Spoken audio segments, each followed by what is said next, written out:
Hello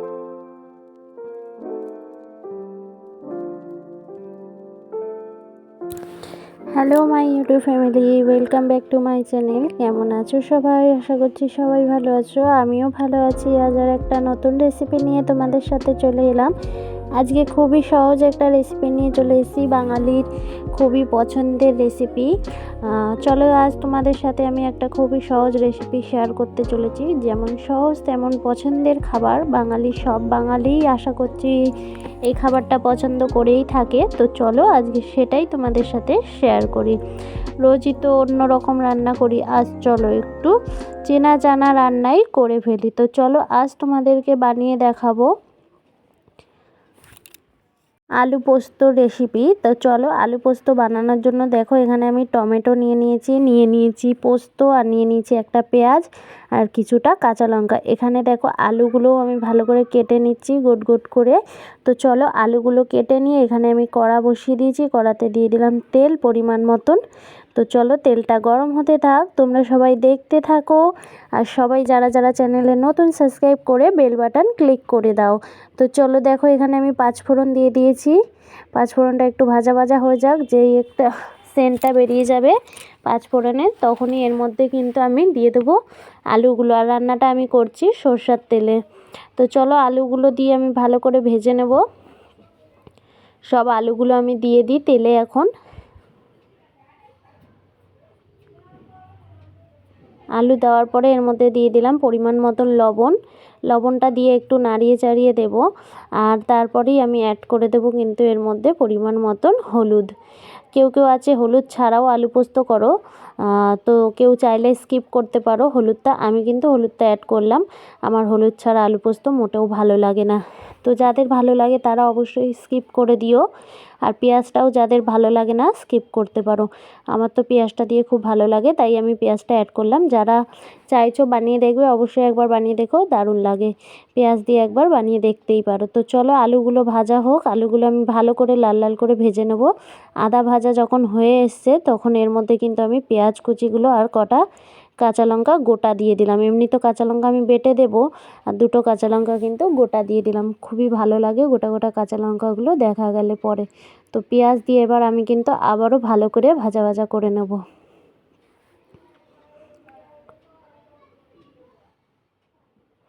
পেঁয়াজটা দেওয়ার পরে আমি ভালো করে নাড়িয়ে চাড়িয়ে নিচ্ছি, তোমরা দেখতেই পাচ্ছ।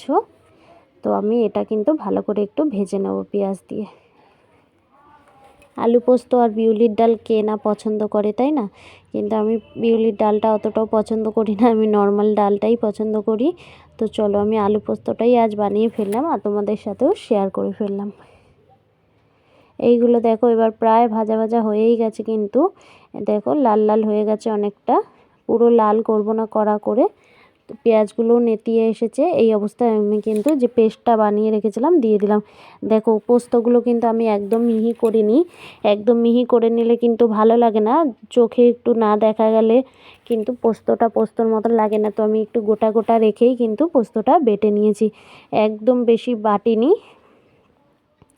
দুটো বার মিক্সার ঘুরিয়েই বন্ধ করে দিয়েছি। শিলে বেটে নিলে তো আরোই ভালো, যাদের শিল পাটা আছে তারা শিলেই বেটে নিও।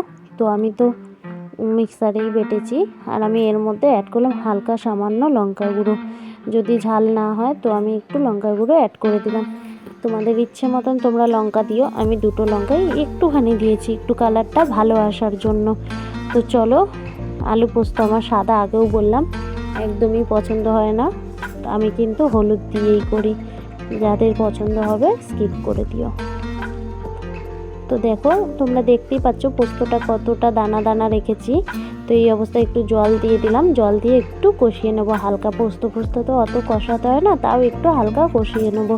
আমার পোস্তর কাঁচা গন্ধটা মোটেও ভালো লাগে না, অনেকে একদমই কষায় না, লাস্টের দিকে পোস্তটা জাস্ট বেটে দিয়ে নাড়িয়ে চাড়িয়ে নাবিয়ে নেয়, ওই টাইপের আমার ভালো লাগে না। তো দেখো কষানো হয়ে গেছে, তো দেখলাম আলুগুলো আর একটু সেদ্ধ হবে, তার জন্য কিন্তু আমি আর একটু হালকা এর মধ্যে জল দিয়ে আবারও ঢাকা দিয়ে রান্না করে নেব। তো আমি এখানে আর একটু জল দিয়ে দিলাম, এই জলটা দিয়ে ভালো করে ঢাকা দিয়ে নাড়িয়ে চাড়িয়ে রান্না করে নেবো, যাতে আলুগুলো পুরো পারফেক্ট সেদ্ধ হয়ে যায়।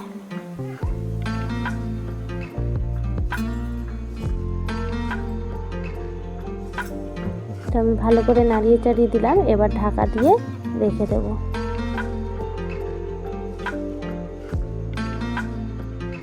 তো আমি ঢাকা দিয়ে দিলাম। ঢাকা দিয়ে দেখো আমার আলু পোস্ত এবার প্রায় হয়ে গেছে।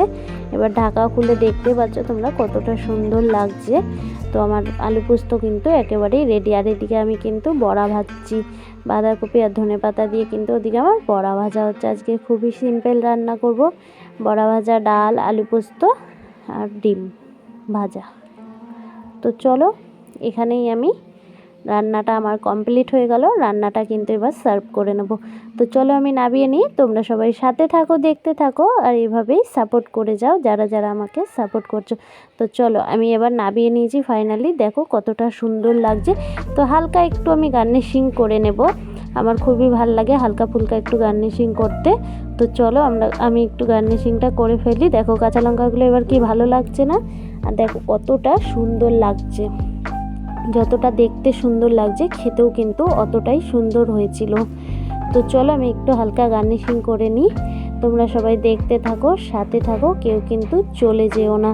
তো আমি একটুখানি ফ্রুট দিয়ে করে নিয়েছি আর একটু ইয়েলো বেল পেপারটা দিয়ে হালকা করে একটু গার্নিশিং করে নিলাম, যাতে দেখতে আর একটু অন্যরকম লাগে, তাই না? সাধারণ রেসিপিকে একটু অসাধারণ করে দিলে কি না ভালো লাগে বলো তো? তাই জন্য একটু এটা দেখো একটু বাটারফ্লাইয়ের মতন করে দিয়েছি।